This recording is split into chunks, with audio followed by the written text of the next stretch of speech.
మధ్యాహ్నం పట్టవగలు 2001 మే 17వ తారీఖు రోజున ఈరోజు తారక రాముని గురించి ఎదురు చూసినట్టుగానే ఆనాడు ఉద్యమ సూర్యుని గురించి ఎదురు చూస్తూ పగటిల నుంచి సూర్యుడు ఉదయించిన మొదలు నుంచి అస్తమించనటువంటి సమయం వరకు కూడా వేచి చూసి ఇక్కడ అడుగుపెట్టినటువంటి ఉద్యమ సూర్యుడు కేసీఆర్ గారు తొలి మాట మాట్లాడి తెలంగాణ రాష్ట్రాన్ని సాధించినటువంటి తరువాత ఇవాళ సరిగ్గా అదే కాలం అదే ఎండ ఆ ఉద్యమ సూర్యుని వారసత్వాన్ని మోసుకొని కార్యనిర్వాహక అధ్యక్షుడై కదిలొచ్చినటువంటి కేటీఆర్ గారికి రకంగా నేను స్వాగతం తెలియజేస్తా ఉన్నాను.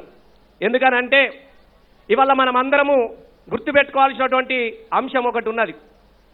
నాకైతే కరీంనగర్ గడ్డ మీద కేటీఆర్ గారు నడిచొస్తా ఉంటే నిజంగా చెప్తున్నా, నా పొగడత కాదు, కేసీఆర్ గారు నడిచొచ్చినట్టుగానే ఇలా కళ్ళ నిండా గొప్ప ఆ దృశ్యాన్ని ఆవిష్కరించినటువంటి సందర్భం మాకు కనబడతా ఉన్నది. కాబట్టి ఆ రోజు కేసీఆర్ గారి తొలిమాట విజయం సాధించింది. ఇవాళ మీ కార్యనిర్వహణ అధ్యక్షతలో మొత్తం భారతదేశ చరిత్రలో 16 ఎంపీ సీట్లు అత్యధికంగా మెజారిటీతో గెలిపించినటువంటి గొప్ప చరిత్ర మీకు దక్కుతుందన్నటువంటి విశ్వాసం మాకు కలిగించినందుకు మీకు హృదయపూర్వకంగా నేను ధన్యవాదాలు తెలియజేస్తూ, తప్పకుండా మా మానకొండూరు నియోజకవర్గం నుంచి మా వాళ్ళందరికీ కూడా నేను శిరస్సు వంచి దండాలు తెలియజేస్తా ఉన్నా.